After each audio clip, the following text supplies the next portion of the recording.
मौजूद हैं और स्थानीय पुलिस भी वहां पर मौजूद है। एक साथ कई ठिकानों पर सीबीआई की टीम ने दबिश दी है। इसके पहले 10 मार्च को यानी आज से तकरीबन 16 दिन पहले यहां पर ईडी की टीम ने दबिश दी थी भूपेश बघेल के घर पर, और अब सीबीआई की टीम भूपेश बघेल और भूपेश बघेल के करीबियों के साथ साथ पुलिस अधिकारी, आईएएस अधिकारी और आरक्षक के घर पर दबिश लगातार दी जा रही है। आकाश राव भी देवेंद्र यादव के घर के बाहर मौजूद है। यहां की प्रक्रिया अंदर चल रही है और कोमल धनेसर इस वक्त हमारे साथ भूपेश बघेल के घर पर मौजूद है, जहां पर दबिश दी जा रही है। वहां पर तमाम कांग्रेसी नेताओं का जमावड़ा लग गया है और सबका यही कहना है कि ये राजनीतिक प्रतिशोध की वजह से कार्रवाई की जा रही है। पंजाब और जो पंजाब की जिम्मेदारी दी गई, उसके बाद महासचिव बनाया गया, उसके बाद और इसके साथ ड्राफ्टिंग कमेटी का सदस्य बनाया गया, उसके बाद यानी भूपेश बघेल के बढ़ते कद को बीजेपी पचा नहीं पा रही है, ये सारे कांग्रेसियों का कहना है। लेकिन ठीक है, चलिए आप ये कह सकते हैं, लेकिन कोमल इसमें बताइए, कई आईपीएस हैं। अभी आप ही ने बताया कि एक अभिषेक पल्लव आईपीएस हैं जो कि ज्ञान देने के लिए बहुत ज़्यादा जाना जाते हैं, ज्ञान बहुत देते हैं वो, उनके घर पर भी छापेमारी की कार्रवाई हुई। वो कौन से पॉलिटिकल पार्टीज हैं, उनके घर पर दबिश दी जा रही है?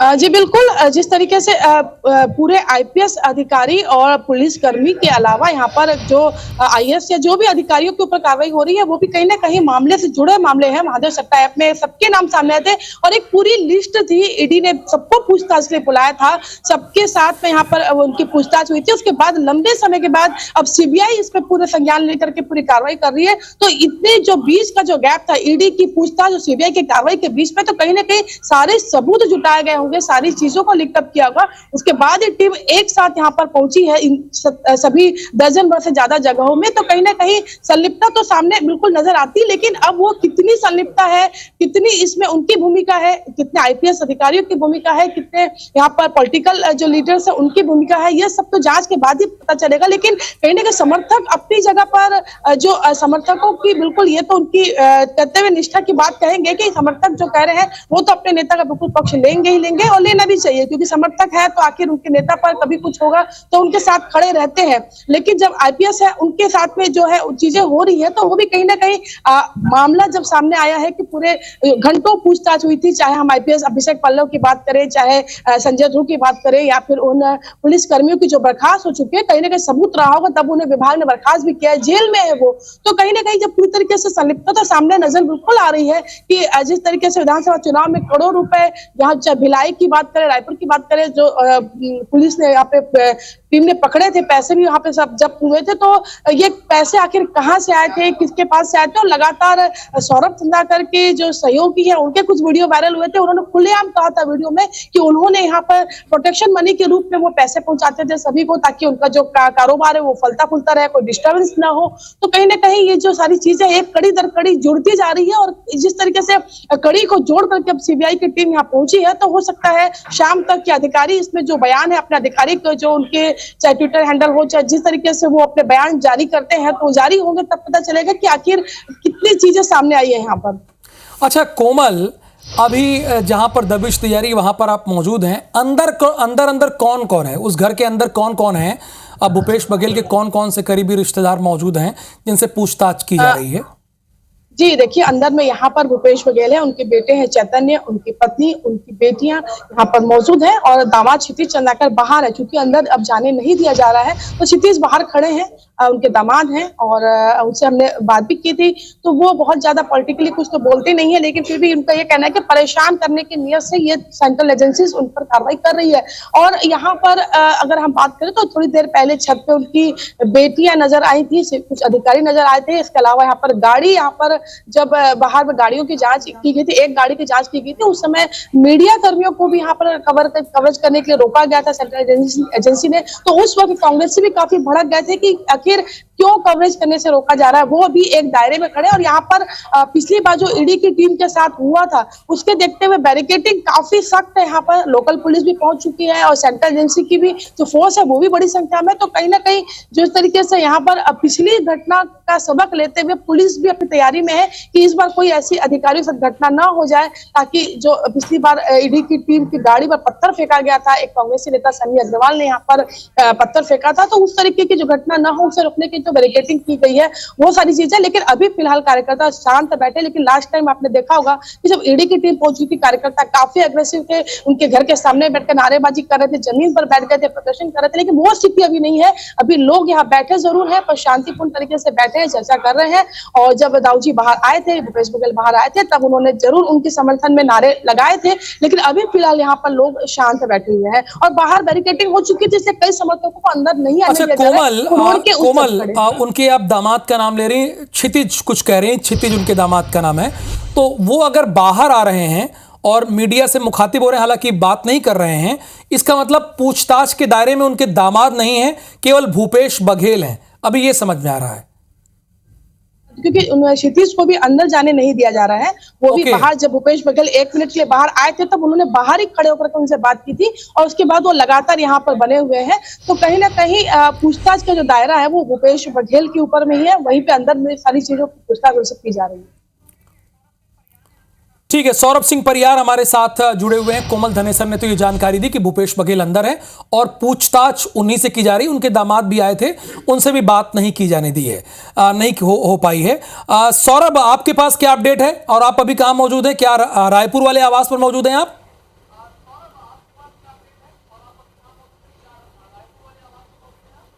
बिल्कुल, देखिए अभी कुछ देर पहले ही हम जो है पूर्व मुख्यमंत्री भूपेश बघेल के रायपुर स्थित सरकारी निवास पे पहुंचे हुए थे और जहां पर ईडी की टीम पहुंची है और जो उनसे उनके स्टाफ है उनसे पूछताछ कर रही है। और इस वक्त मेरे साथ आप देखिए पूर्व मंत्री अमरजीत भगत जी हैं, जो भूपेश बघेल के सरकार में जो है मंत्री हुआ करते थे। सर, लगातार आप लोग यहाँ ईडी, CBI, IT सारी टीम क्यों पहुँच रही है? देखिए, ये तो बदले की कार्रवाई है और भारतीय जनता पार्टी की सरकार जब से आई है तब से चुन चुन करके कांग्रेस के नेताओं को परेशान कर रही है। माननीय भूपेश बघेल जी इस प्रदेश के मुख्यमंत्री रहे हैं और हमने तो देखा है कि जब जब भूपेश बघेल जी की ओहदा बढ़ती है कोई ना कोई एजेंसी उनके यहाँ पहुँचती है। पहले जब वे प्रदेश अध्यक्ष बने थे तो CBI पहुँची थी, जब इसके बाद अभी प्रदेश के राष्ट्रीय महामंत्री बने और पंजाब के प्रभारी बने तो ईडी पहुंची थी। अभी कांग्रेस का अधिवेशन होना है अहमदाबाद में, तो उसके ड्राफ्टिंग कमेटी की जवाबदारी उनके दी गई है, तो अभी CBI पहुंची है। तो ये कुल मिला करके उस अधिवेशन में ये ना पहुंच पाए, इसलिए रोकने का एक प्रयास है। सर, लेकिन बीजेपी वाले तो कहते हैं कि भाई आप लोगों ने तो घोटाला किया है, आपके पास भी तो IT की टीम पहुंची थी, तो घोटाला किया है सर, तो टीम टाम तो पहुंचेगी ना, पूछताछ तो करेगी, इसमें डर की क्या बात है? तो मुद्दई लाख बुरा चाहे तो क्या होता, वही होता है जो मंजूर खुदा होता है। तो मंजूर खुदा कौन है? आप जानते हैं कि इस प्रदेश में माल वाले कौन हैं, कहाँ कहाँ माल है, किसकी आलीशान बिल्डिंग और तमाम जो बड़े बड़े वो हैं सब हैं। किसकी बात कर रहे हैं? बीजेपी की सरकार में भी वर्तमान में कि कांग्रेस की सरकार की? मैं किसी का नाम नहीं ले रहा हूँ। जो माल वाले हैं वो समझे। यहाँ तो कौन छत्तीसगढ़ी माल वाला है? किसान आदमी लोगों को, मेहनत कश लोगों को परेशान करने से आपको क्या मिलेगा? तो सीधा सीधा बात है कि प्रेशर पॉलिटिक्स है। लेकिन भारतीय राजनीति में सौरभ, इनसे पूछिए कि आपके पास भी तो मंत्रालय था, आपके यहाँ तो कोई दबिश देने नहीं आ गया। TS सिंहदेव के यहाँ कोई दबिश देने नहीं आ गया, आपके पास भी तो मंत्रालय था। अहम एजेंसियों को अपनी निष्पक्षता बना के रखना चाहिए, अपनी जो विश्वसनीयता और शिष्टता बना के रखना चाहिए, किसी के मोहरे के रूप में कार्य नहीं करना चाहिए। और इस तमाम लड़ाई में हम देख रहे हैं कि सरकारी तंत्र का, एजेंसियों का दुरुपयोग हो रहा है। और लेकिन मैं ये कह रहा था कि आपने बताया सारी चीज़ें, 2-3 चीज़ें महत्वपूर्ण है कि महादेवी वाले मामले में भी सीबीआई की टीम पहुंची हुई है लगभग 2 दर्जन से ज़्यादा जगहों पर। सर लेकिन उस पर यह है कि 6,000 करोड़ रुपए का घोटाला की बात उसी वक्त सामने आ गई थी और उस वक्त जो 508 करोड़ रुपए कहीं से पकड़े भी गए और वो जो सौरभ के लोग हैं उन्होंने नाम भी लिया था भूपेश बघेल का। ये तो हम नहीं जानते हैं, लेकिन इतना जरूर जानते हैं। वीडियो आया था सर उस समय। मैं नहीं जानता हूँ उसको, आप अंदर की बात जानते होंगे, लेकिन इतना जरूर जानता हूँ कि ये ठीक है सौरभ, आप बातचीत करते रहे, कंटिन्यू रखिए। Deputy chief minister Arun Sao ji इस वक्त IBC 24 पर हमारे साथ जुड़े हुए हैं। अरुण साव जी, जब भी इस तरह की कार्रवाई होती है, CBI या ED दबिश दी जाती है, मैं सुबह से लेकर अब तक 8-10 कांग्रेसियों से बात कर चुका हूं जो पूर्व मंत्री रहे हैं। उनका कहना है कि राजनीतिक प्रतिशोध की वजह से यह कार्रवाई की जा रही है। आप क्या कहेंगे? आप तो सरकार में हैं, डेप्यूटी चीफ मिनिस्टर हैं। ये रटा रुटाया आरोप है और वास्तविकता ये है कि कोई इस बात को झुठला सकता है क्या कि जब भूपेश बघेल जी मुख्यमंत्री थे उस दौरान जो घोटाले हुए उसकी CBI और ED की इंक्वायरी चल रही है और ED ने जांच की, अब CBI जांच कर रही है। इस दौरान जो घोटाले हुए, चाहे वो शराब घोटाला हो, कोयला घोटाला हो, महादेव सट्टा घोटाला हो, शराब घोटाला हो, सारे घोटालों की जांच चल रही है। जांच के क्रम में CBI न केवल भूपेश बघेल जी के घर पहुंची है, अनेक अधिकारियों के घरों पर भी CBI गई है, दबीज दी है, जांच करने पहुंची है। तो यदि ये पाक साफ है तो इन्हें घबराने की क्या जरूरत है?